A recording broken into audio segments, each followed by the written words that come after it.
This is Genuine Connections, featuring collaborative conversations about community, content, creativity, commerce, and the convergence of media and marketing.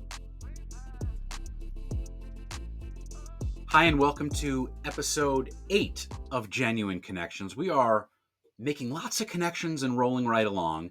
And today's guest is someone that I've been really excited to have on the show for months because, as you're about to see, she is a force of nature. Think Southern charm, but strong, confident, brilliant, connected. That is Ashley Miles. And we're going to talk to her about play to win leadership style, the rise of liquid talent, and why the future of consumer engagement is human, it's scalable, and it's smart.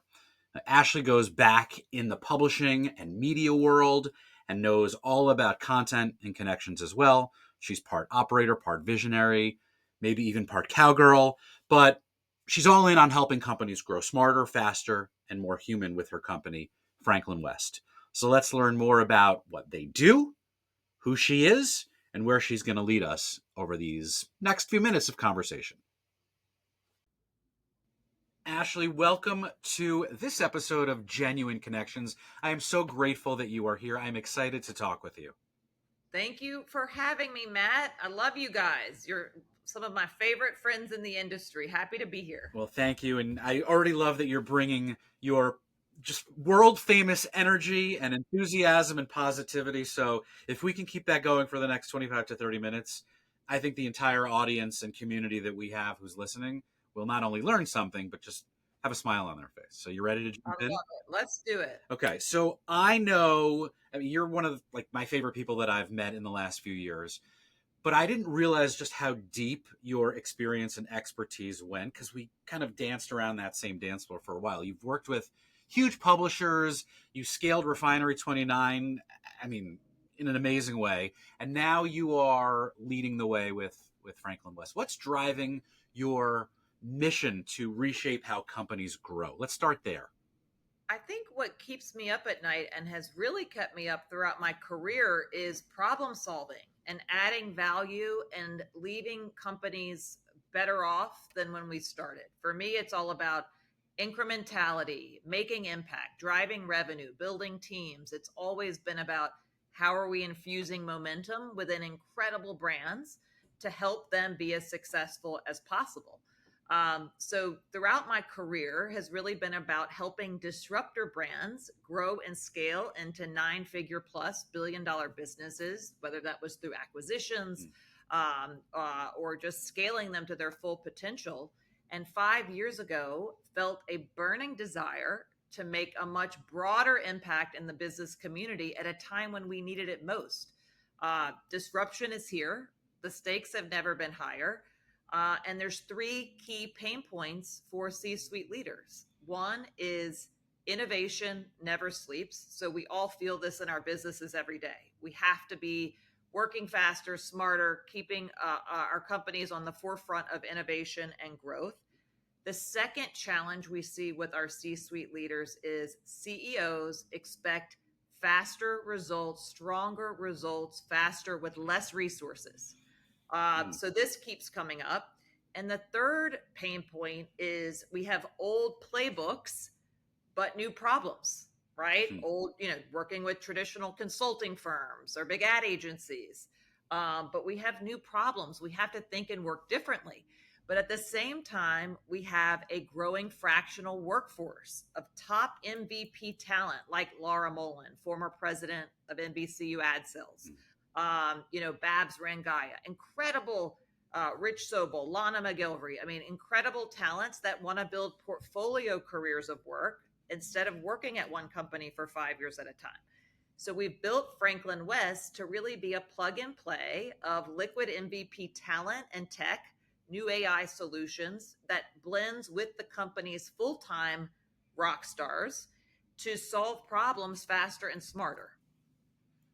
So they're able to then make multiple connections and both bring out and bring in their wisdom, their expertise in ways that has a multiplier effect. That's right. And right? when I think about Genuine and what you're building and what you're all about, which is genuine connections through this podcast, through helping retailers and brands connect better with their customers, that's the same thing we're doing. Our mission is around those genuine connections that drives both profit and purpose for companies and teams.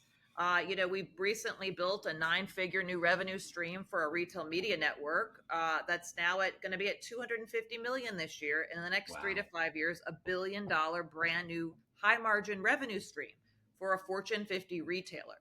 And we're now replicating that for other commerce media networks, but it doesn't require hiring a whole full-time team or building all your own technology.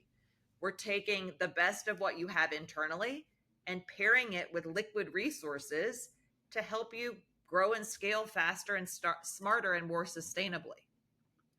So I want to come back to that liquid idea in a sec, but I want to first talk about trust or brand trust, because I've heard you say play to win, right? But today's consumers want both transparency and community, and sometimes those things go together and sometimes they don't in a brand ecosystem. So how do you look at it, and how do you balance bold moves that brands sometimes have to make with authenticity and genuine engagement? Well, everything starts with the customer. We're the right hand to several top tier CMOs across Fortune 500. And the number one priority for them is the customer at the end of the day, right? That comes first. But when you examine all of the customer activity and what's happening, and what they want and need, there's plenty of ways to also build monetization around that customer experience. As you know, you're doing it yourself so successfully at Genuine.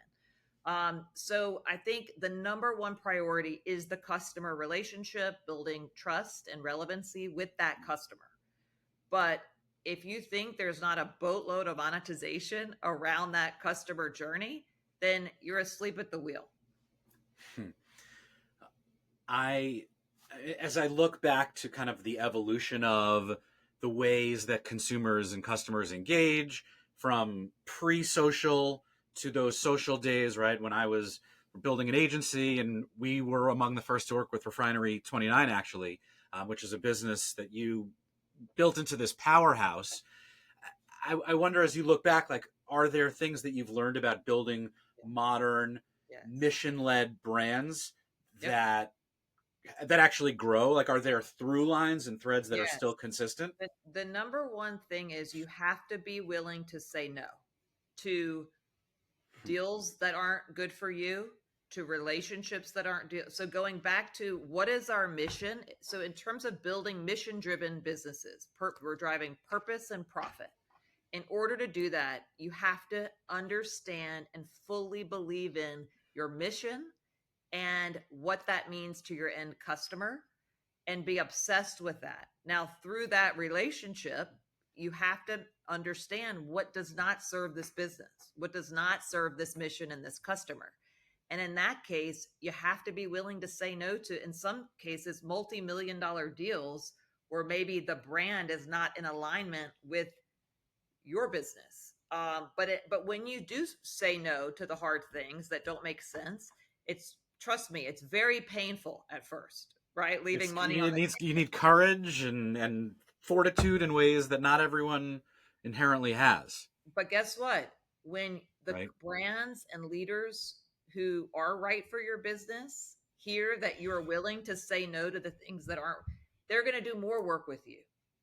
So that's a little tip around having a discerning eye, only surrounding yourself with the best people, the best tools and resources that make sense for your business, but do not sacrifice that for anyone or anything.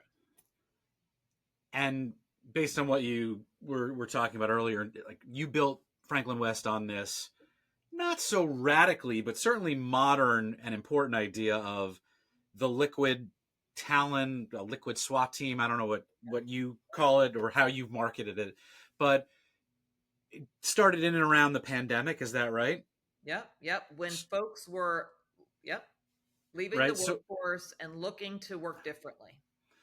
So then what makes this notion of fractional leadership or on-demand teams, besides just the obvious of flexibility, what makes it more powerful than those legacy structures that others don't necessarily have the courage to abandon yet? So traditional consulting firms are expensive, slow moving, and you end up with the 55-page strategy. I used to be on the other side and receive it. It's like, how are we going to It's implement good for building muscles if you exactly? had to And lift by it the up. way, they're great for long-term research and insights and thought leadership. Oh my gosh. But we need the real work. C-suite leaders need to solve problems faster, smarter, in a way that upskills their internal team. So a lot of times when we're working with the traditional consulting firms, our internal people feel like, am I going to lose my job? Like, do they not trust me to be able to? So I think why our model is so successful and scalable as this plug and play is that we're able to get in there as true partners and an extension to the internal team where we shouldn't feel like consultants. We're here to help them build the car, teach the team how to drive it, and then get out or stay on for maintenance. Well, leadership in any capacity, but certainly, and I'm guessing with the leaders with whom you are working, it requires some degree of instinct, but also social awareness. Yes. Now, with AI transforming strategy and execution, and by the way, those 55-page decks are great for just feeding the AI and then letting it run with it. But how are you helping your clients and partners balance the idea of instinct with execution and strategy? Yeah. I mean, we only bring in experts who've done that job a million times. So we would never bring in someone who is an MBA student who hasn't done the real work. So we bring in, whether it's fractional CMOs or chief product officers or even mid-level rock stars, they it's so easy for them to see the problem and very quickly start co-developing and making things happen. So I think the reason why our model's been so successful for Fortune 500, like a Lowe's, P&G, Samsung, et cetera, but also mid-sized startups and nonprofits, is that we take the guesswork out of things. the the idea of connection is rooted in again, no matter who or with whom you're working or talking to, and the audience is, transforming that audience into a community is something many brands hope to achieve, some struggle to achieve, but you've seen it firsthand, first with publishers who were talking to an audience, and then with social, where you're trying to get these audiences to engage. And now we're in this multi directional world of community where everyone is a creator and everyone is a curator. But it's not just about followers or ego anymore. At least I hope not. It's about ownership. It's something we talk about at Genuine: ownership, activation, contribution. How do you define the modern community? Like, what does that look like to you? Well, it's customer first. It's knowing that customer better than anyone else, better than any of your competitors. So it's investing in the research and becoming a thought leader to that customer, where you're not only providing the content, the entertainment, the community they're asking you for, but you're also 3 to 5 steps ahead of them around what they're going to be wanting and needing in the future to add value to their lives. So it's all about the expertise. It's about knowing your customer better than anyone else and leading them into a better future as it relates to your category.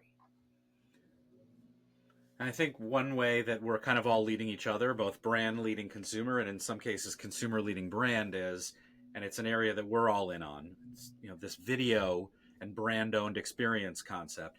How are you counseling and consulting your brand partners today to think about content creation that's both Yeah. scalable but more cost efficient and human at the same time? Is that possible in the You know what? It's a triangle lot of of? what you're building at Genuine. I'm very familiar with what you and Bargov are building, and it's about um, you know that owned and operated control and keeping your customer within your owned and operated in a way that is genuine, and not fully depending on outside distribution. Of course that's helpful, right? But you should never bet on any other partner but yourself as the primary vehicle for your community you're building, the revenue that you're building, and then outside partnerships are great as a complement to that core.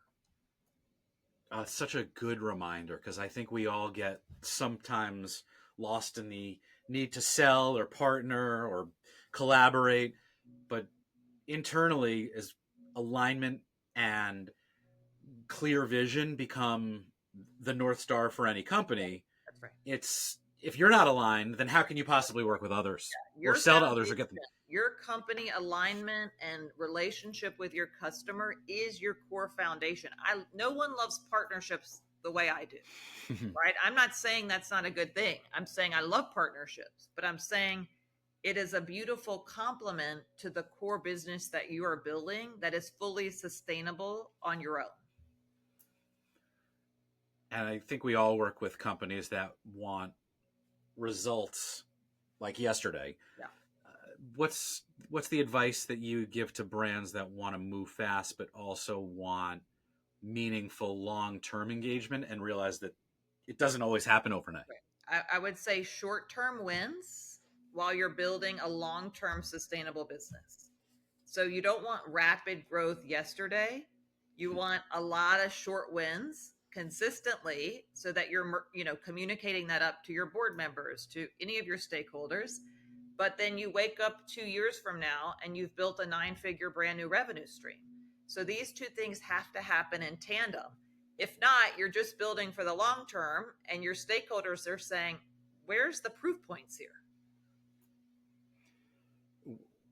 I think AI, and we talked about it a little bit, but AI as an overarching concept, right? There are many different applications and tools, and we don't need to get into all of them now, although I certainly would love to. If you have another 3 hours, I'd love your POV on all those generative and regenerative capabilities. But as everyone's talking about this broader topic in ways that I just don't think in the decades, wink, wink, that I've been a professional, I haven't seen anything take root like this has. Do you get either the question or have an answer when someone comes to you and says, like, how should this actually fit into how my brand operates and engages? Yeah. AI to me is an efficiency tool. I love AI. All of our companies, the leaders we should all be tapping in and embracing AI. The biggest challenge C-suite leaders have right now with incorporating AI is change management, period. So they're learning how to incorporate it and getting their employees to, embrace AI. The challenge is basically, how do you do so where it's an enhancement to everything you're building at your company and you take the fear out of the system? Right. So it's a bottoms up, tops down approach, right? It's like each of these internal teams and employees should be embracing AI from a bottoms up as an efficiency tool. But there needs to be a tops down implementation around AI that also, is an inspiring enhancement to all the great work that's being done by the internal teams. Well, and there's also an interesting double-edged sword that's happening at the moment that I think leaders are both aware of, and some may not even be sure how to reconcile, which is you want those who are innovative to embrace it, those who are curious to try it. But there are also employees who are somewhat either fearful that it may replace their jobs, right? Which is a well-founded fear. Yeah. So how do we teach people how to become replaceable? Isn't necessarily the question, although it's something I grapple with and keeps me up at night. But how do we now work with our employees who are both on both sides of this, of both they need to embrace it and not fear it, but if they do a good enough job with it, they may make themselves replaceable. Look, the more AI is taking over low value, these mundane tasks that we all have, there's going to be higher value in more innovative roles that open up, right? We're just going to have more innovation in business thanks to AI and thanks to new models and new ways of working. So I think we need to build our employees' confidence around, hey, there are portions of these teams, like AI might replace jobs. In fact, it will replace certain jobs at our company. But as it might be replacing jobs, you're going to see new roles, new types of work that open up. And we would love to see you go after those jobs. We want to invest in our people. You're the most important asset to our company. So if there's a function that is replaced by AI, go on the job board and you're going to see 20 more jobs open that are going to be way more interesting than what you're working on now. I think that employee first mentality sometimes gets lost, or not lost, but maybe deprioritized in this culture of instant results, instant gratification from a consumer perspective, but also just this healthy or unhealthy paranoia need to catch up or keep up with the rate of change and the accelerated pace with which Well, and things that's are why moving the now. work we're doing is so important at Genuine at Franklyn West, because we're able to help these leaders move faster and smarter and get those results faster. One of the things that I really do both admire, respect, and dare I say love about what I've learned about you in the time since you came into my orbit, a few years ago, is you have been a vocal advocate for women in leadership. And I know there are those who talk the talk, there are those who walk the walk, but you're both. And now in this curiously confused leadership cycle that we have, brands need to understand things about representation, not just in hiring, but in storytelling and engagement. Different brands, whether they are retailers or others, are taking different approaches. Is there universal or maybe more specifically applicable guidance that you give to leaders and companies with respect to all topics in and around representation? So, I was president of New York Women in Communications, one of the most important nonprofits for women in our industry during COVID, where we launched the Women Heard Women Initiative. heard, We yeah, of addressed course. the Yeah. dramatic departure of women from the workforce due to COVID. We launched the most diverse board in our 90-year history. So this is a topic. As a mother of two young girls, women in leadership is a very important topic and passion area of mine. I would say, it's all about your mindset, right? Women need to come to the table, as we do, and so many examples of this in our industry. But women need to come to the table and lean into the opportunity. Don't let historical narratives uh, stand in the way of being bullish and helping advance businesses as well as your own careers. Get out there, find the confidence. And I talk to the male leaders in the same way. Like, anything is possible, and don't let old narratives taint your ability to go for bigger roles and make things happen. Yeah, confidence actually can be learned and taught, which is something I did not realize or know early in my career. I think that's something that mentorship and repetition and just experimentation can help with for every leader. So I love that idea. It's something that I try and help coach with more junior talent. Is there a trait or a characteristic that you think every growth leader has to have? Well, I first want to start by being completely truthful here. There are moments, I've held 3 C-suite positions before the age of 37. Hmm. There were a million times in that journey, that accelerated journey in my career, where I did not feel confident. And I just want to put that out there, because a lot of times on social media, or you're speaking on panels or giving speeches, you seem like, well, that person just has all the confidence in the world. They have it figured And, out, right? Yeah. and they have it all figured out. And I'm a new entrepreneur, 5 years in, self-funded, female-led company, only 5 years in. We just celebrated our 5-year anniversary. There several times a week I lack confidence. in certain aspects of my life or my profession. So I just want to put that out there. The successful leaders of the future are the ones that do not let those insecurities stop you from going for the next big role, or being bullish and helping a company get to 9 figures. So you just have to say, why am I feeling this way? And what are the steps I'm going to take to push forward and to not let that stand in my way of success? But then you ask, what are the traits of some of the most successful leaders I know? And not just women, men.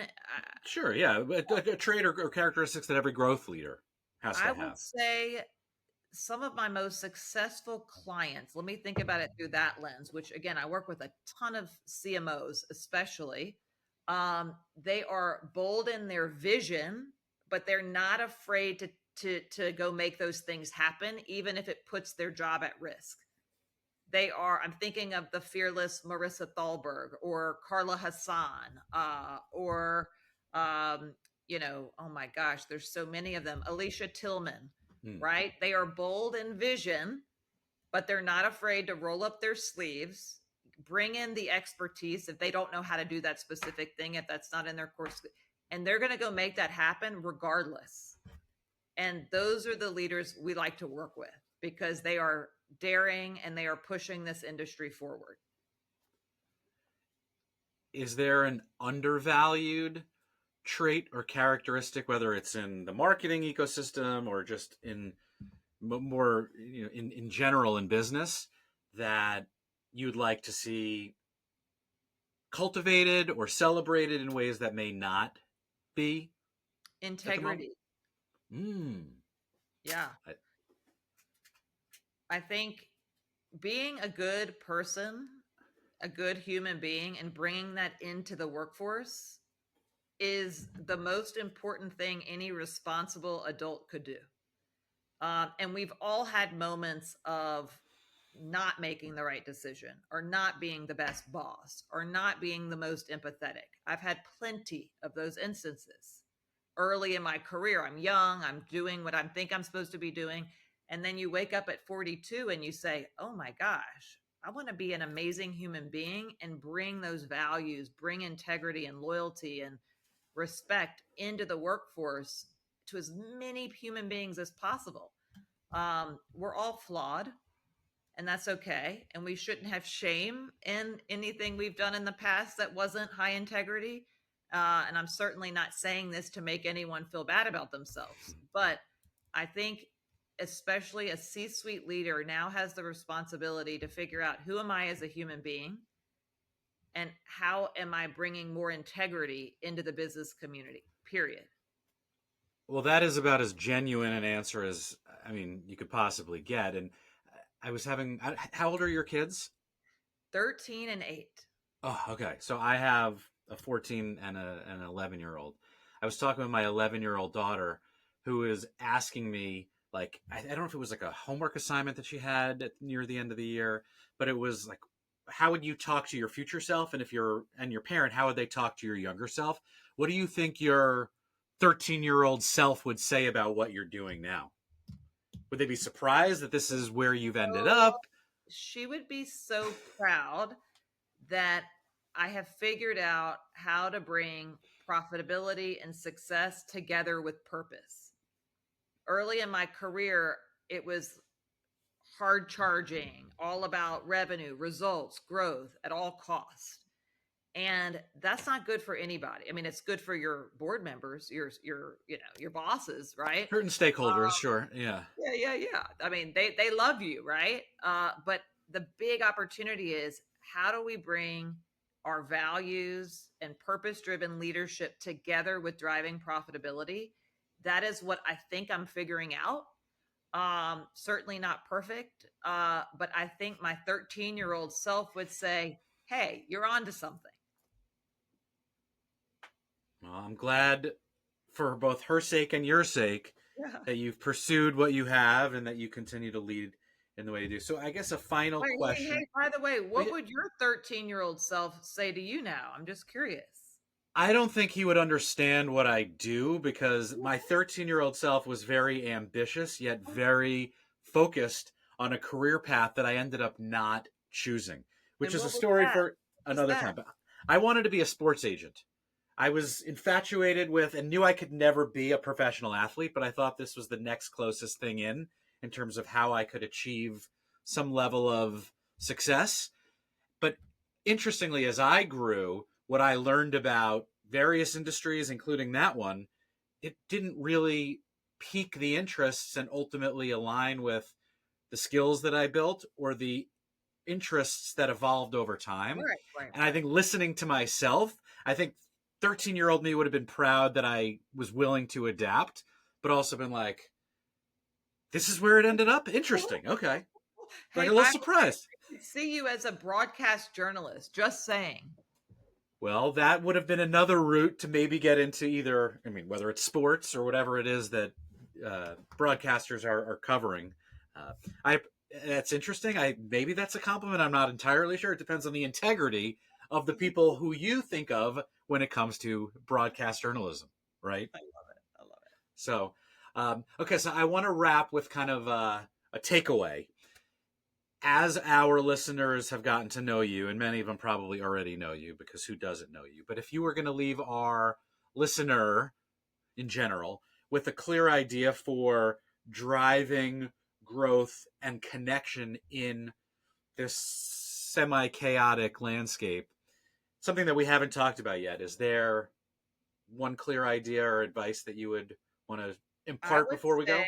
it's an exciting time to be in business. It's exciting time to be a senior leader in this industry. My advice would be just because things have been done a certain way in the past does not mean we need to do those things in the future. So, whether it's reimagining your business model, whether it's reimagining your monetization, whether it's reimagining your technology stack and how you're incorporating AI and new liquid resources into your business, be open minded, be curious, be optimistic, because there's never been a more exciting time to be in business. And that's it. That's a wrap. I mean, you mic dropped it there. That was great, and it was. I mean, this is as genuine a connection as we could possibly have. So, Matt, thank you so much. no, actually, thank you for helping make that because it's not a connection if it's just one person. It takes two to connect, right? Well, you and I, the minute we met, we just became fast friends. And I love what you're building at Genuine. It's so important to our industry, especially in the growing commerce media space. And I can't wait to watch you guys continue to soar. I know you have Well, some big things in the works. So, well, yes, but I would love to do some of that together. Wink, wink. So let's well, make it happen. hey, let's go make that happen. All right, Ashley. Thanks again. Okay. Bye bye.